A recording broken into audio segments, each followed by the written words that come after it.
Master को छुरा घूप कर आयशा जानती थी अब उसे राहुल से कोई जुदा नहीं कर सकता।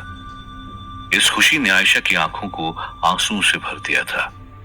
जमीन पर बैठकर अपने आंसुओं को पोंछते हुए आयशा ने चैन की सांस ली और एक हल्की सी मुस्कान आयशा के चेहरे पर आई ही थी कि तभी मास्टर की हंसी ने आयशा के रोंगटे खड़े कर दिए।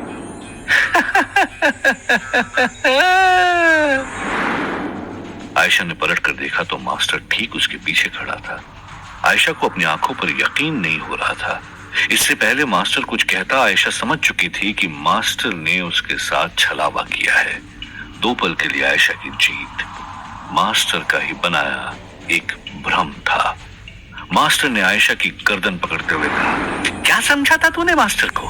है ये पिद्दी सा चाकू मेरी जान लेगा? हाँ, इतना प्यार है तुझे अपने राहुल से कि सीधे मौत के मुंह में आ गई तू?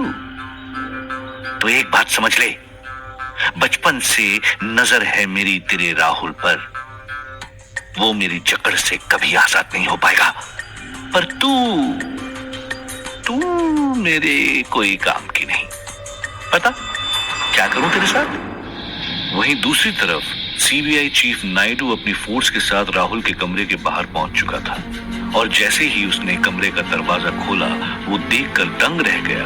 कमरे की दीवार पिघली हुई थी और सामने दिख रहा था बड़े से पाइप का सिरा।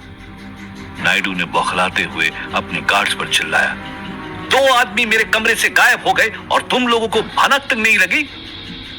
गार्ड्स जानते थे ये कोई आम इंसान नहीं थे, पर नायडू के गुस्से के सामने किसी की भी मुंह खोलने की हिम्मत नहीं हुई। नायडू ने चिल्लाते हुए कहा, अब खड़े खड़े मेरा मुंह क्या देख रहे हो? जाओ ढूंढो उन्हें। पर नायडू इस बात से बेखबर था कि राहुल अब तक इस पाइप की दूसरी ओर पहुंच भी चुका था। वो सिरा जो लोहे के गेट से सील था, राहुल ने ताकत लगाकर उस लोहे के गेट को तोड़ा और महिपाल को पानी में धकेलते हुए चैन की सांस ली। राहुल को लगा कि खतरा टल चुका है, पर तभी महिपाल के चीखने की आवाज ने राहुल के कान खड़े कर दिए। आनंद फानंद में राहुल ने जैसे ही उस पाइप से बाहर सर निकाला तो देखा एक बेहद ही लंबा मगरमच्छ अपना जबड़ा फाड़े तेजी से महिपाल की तरफ बढ़ रहा था। इतना जोखिम उठाकर महिपाल को एक मगरमच्छ का शिकार राहुल किसी भी कीमत पर बनने नहीं देना चाहता था। राहुल ने अपनी सारी ताकत लगाकर उस मगरमच्छ की तरफ छलांग लगाई और ठीक ऐन वक्त पर जब महिपाल उस मगरमच्छ का शिकार बनने ही वाला था, राहुल ने अपने दोनों हाथों से उसका जबड़ा पकड़ लिया। पर राहुल को भी अंदाजा नहीं था कि वो मगरमच्छ अपने जोर से राहुल को पानी में खींचता चला जाएगा। राहुल के पानी में जाते ही महिपाल ने उसे नदी से बाहर निकालने के लिए छलांग लगा दी। वो बाहर तो आ गया, पर अब तक ना तो राहुल का कुछ पता था और ना ही उस मगरमच्छ का। और तभी बुलबुले के साथ खून का गुब्बारा पानी की सतह पर आया। ये देखते ही महिपाल सहम गया और खून के साथ तैरते हुए आई एक लाश उस मगरमच्छ की। और फिर खून से लथपथ बाहर आया राहुल। हाँफते हुए राहुल ने महिपाल की तरफ देखते हुए कहा, घबरा मत, मेरा मकसद पूरा होने से पहले मैं तुम्हें कुछ नहीं होने दूंगा।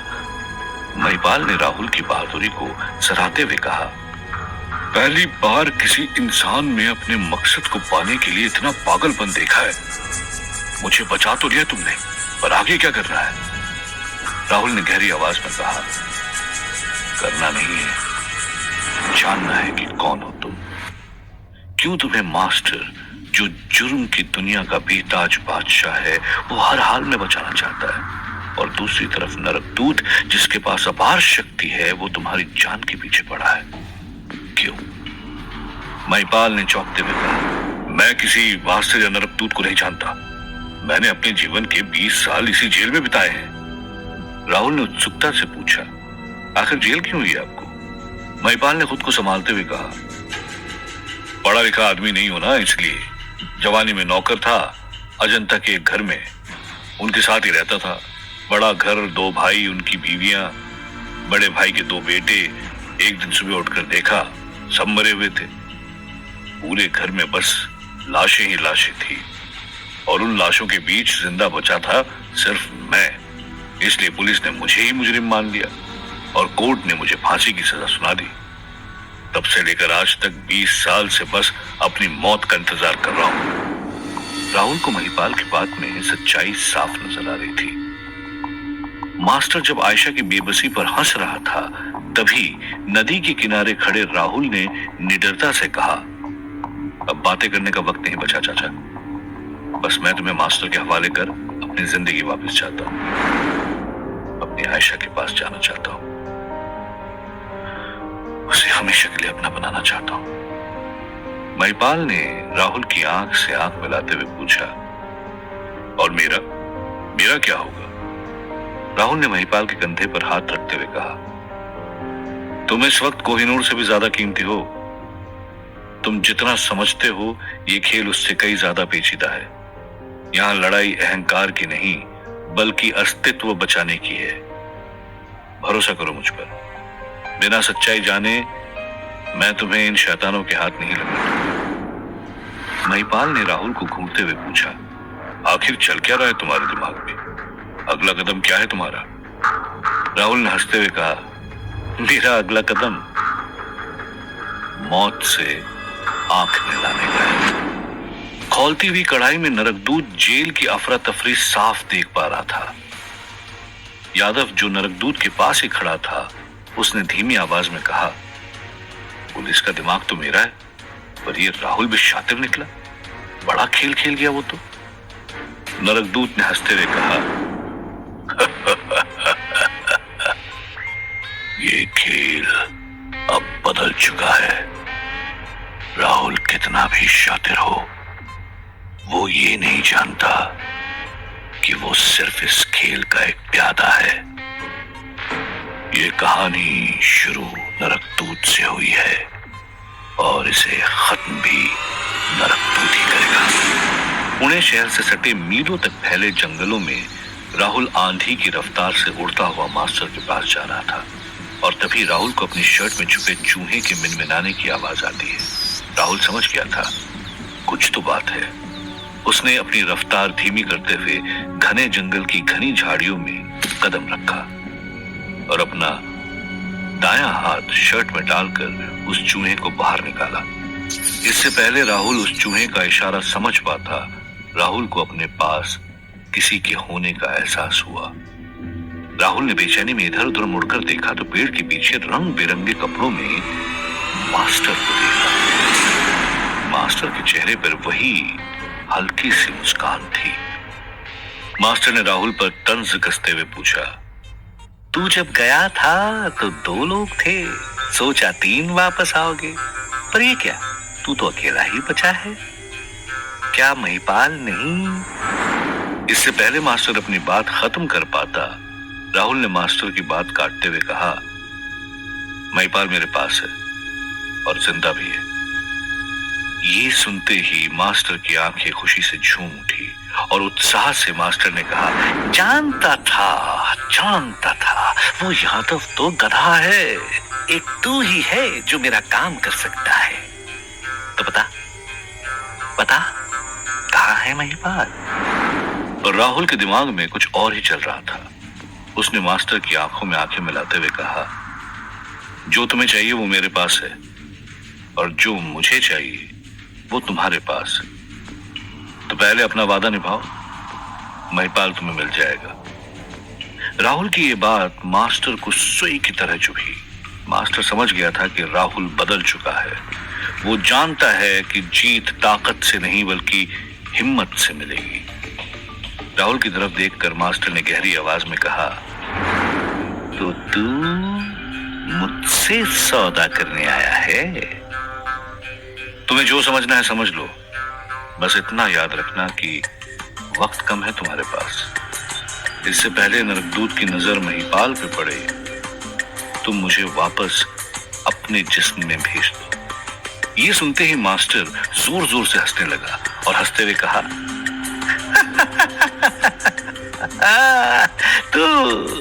तू मुझे नरकदूत की धमकी देगा? तो ठीक है, बड़ी याद आ रही है ना तुझे नरकदूत की? तो उससे मिलवा ही देता हूं मैं। ये कहते ही मास्टर ने एक इशारे में उस चूहे को अपनी ओर खींच लिया। ये देखकर राहुल भी चौंक पड़ा।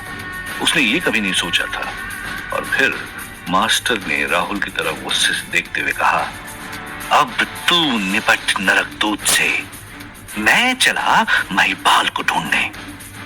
राहुल ने चिल्लाते हुए कहा, मेरी मदद के बिना तुम उसे ढूंढ नहीं पाओगे। मास्टर ने मुड़कर कहा, तुझे अंदाजा भी नहीं है मेरी इस चूहे की गैंग का।